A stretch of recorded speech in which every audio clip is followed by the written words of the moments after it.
अब जब हमारा पद ही संवैधानिक है तो संविधान को लागू करने की सबसे ज्यादा जिम्मेवारी हम लोगों की ही है। मेरा तो सिर्फ इतना सवाल है, मैं तो मेरे जिन लोगों ने मुझे चुन करके भेजा है, मैं तो उनका धन्यवाद हमेशा करता रहता हूं, मध्य प्रदेश के सैलाना के लोगों का। लेकिन ये है कि हम लोग कितने लोगों को भेज रहे हैं सदन में। संविधान को लागू हमें करवाना है, हम संविधान को लागू करवाने के लिए कितने लोगों को भेज रहे हैं, ये इंपॉर्टेंट है। हमारे मध्य प्रदेश में 230 है विधानसभा के सदस्य।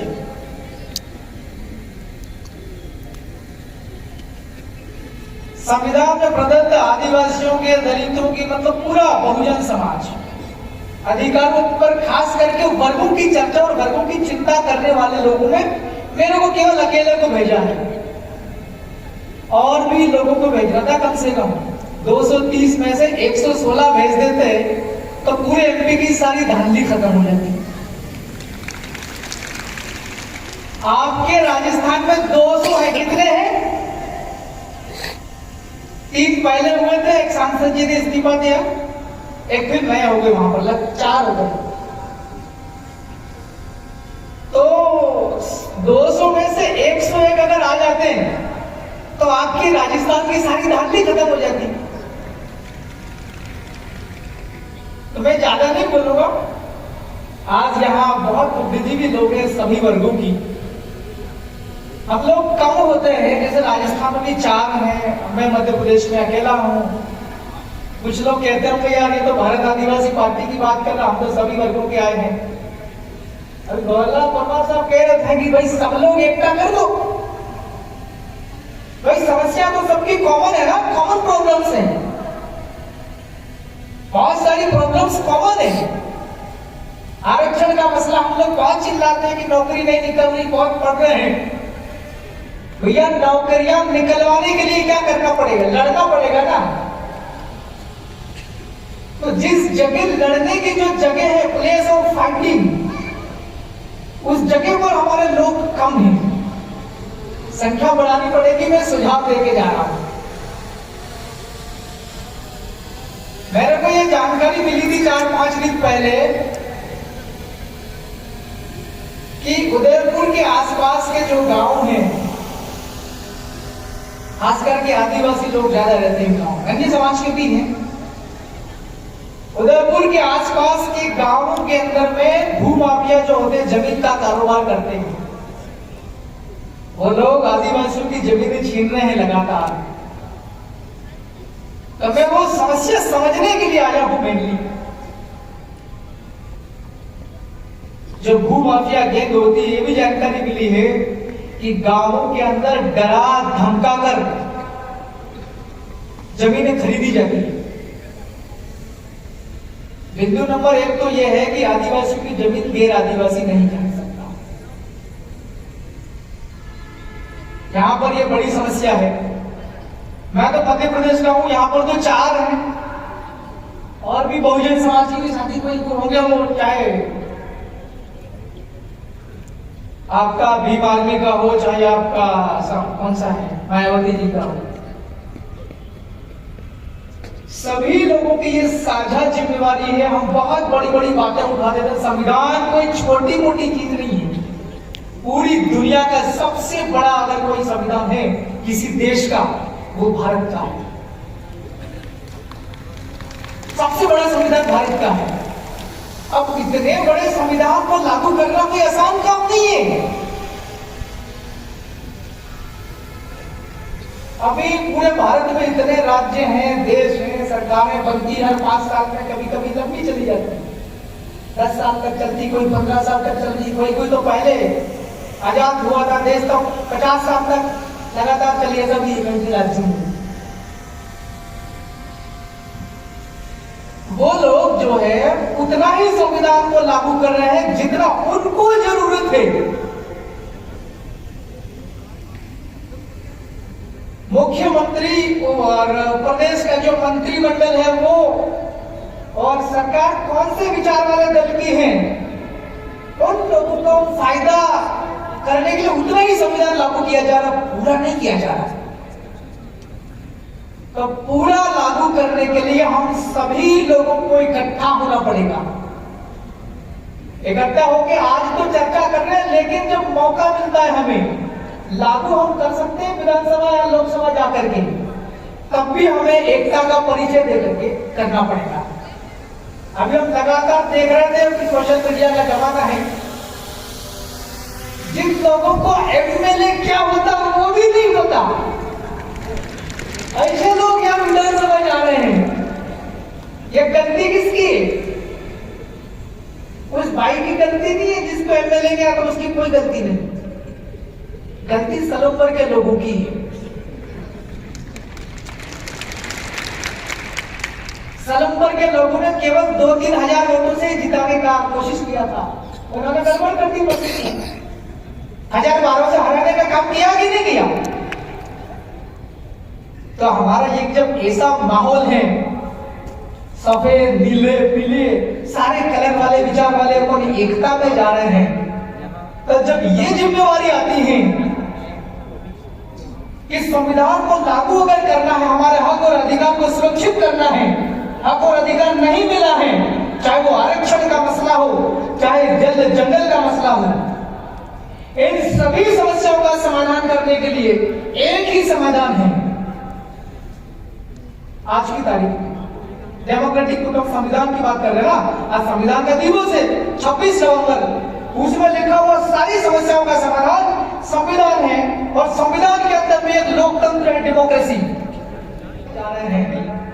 तो जब ये जिम्मेवारी आती है कि संविधान को लागू अगर करना है, हमारे हक और अधिकार को सुरक्षित करना है, हक और अधिकार नहीं मिला है, चाहे वो आरक्षण का मसला हो, चाहे जल जंगल का मसला हो, इन सभी समस्याओं का समाधान करने के लिए एक ही समाधान है। आज की तारीख डेमोक्रेटिक कुटुंब संविधान की बात कर रहे हैं ना, आज संविधान का दिवस है 26 नवंबर, उसमें लिखा हुआ सारी समस्याओं का समाधान संविधान है, और संविधान के अंदर में एक लोकतंत्र है, डेमोक्रेसी। ये लोग खुद तय करेंगे आपको कैसी सरकार चाहिए। अब्राहम लिंकन पहले बोले थे, बहुत पहले, government of people, by the people, for the people. लोग तुम ही तय करो कैसे लोग होने चाहिए सदन के अंदर में, संविधान को लागू करने वाले। तो हमारे लोगों की गलती आ रही है, इन गलती को हम लोग जब सुधार लेंगे, हम एकता में हो जाएंगे।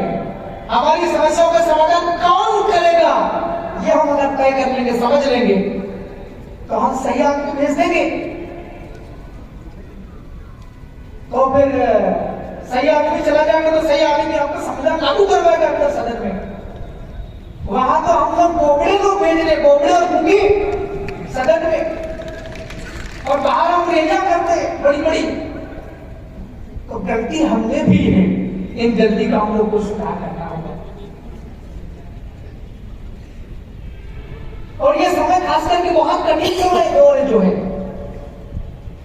भारत के संविधान में सरकारें आएगी और जाएगी, ये भी है 5-5 साल का, लेकिन सरकार के अंदर जो लोग रहेंगे उनके विचार कैसे रहेंगे, ये भारत के संविधान में लिखा हुआ है। आपके राजस्थान में भजनलाल करके है ना,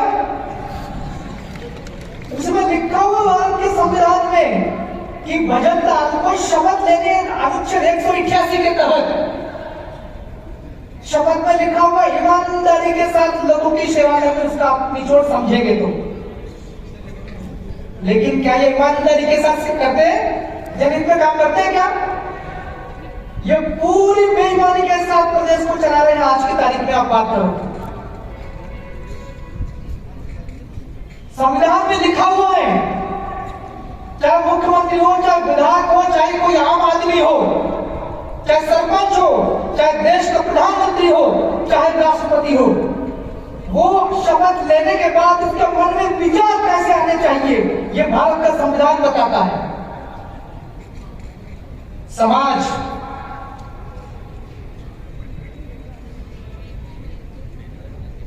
क्या, ये जो लोग, जिस विचारधारा के लोग, जिस सोच के लोग आज राजस्थान के जयपुर में हैं, भारत देश की राजधानी दिल्ली में हैं, उन लोगों के विचार कैसे हैं, यह आपको समझना पड़ेगा। सरकार को वो लोग चला रहे हैं खास करके जिनका संविधान से कोई मतलब नहीं है। आप लोगों को बताओ, आपका मतलब है कि नहीं संविधान से? आप खड़े करो। संविधान का मतलब है?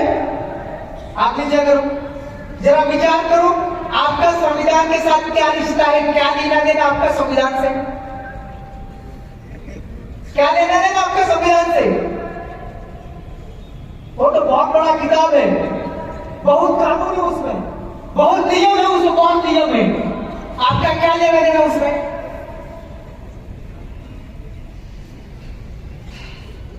क्योंकि हमारे सारे अधिकार उसी के अंदर में है। क्या है? हमारा नौकरी का अधिकार उसी में है, हमारी पढ़ाई लिखाई का अधिकार उसी में है। हमारे साथ अगर कोई अत्याचार अन्याय करता है, चाहे जाति के नाम पर, चाहे संस्कृति के नाम पर, उससे भी सुरक्षा का उपाय उसमें है। हमारी हर चीज उसके अंदर पर रजिस्टर्ड है, लिखी हुई है।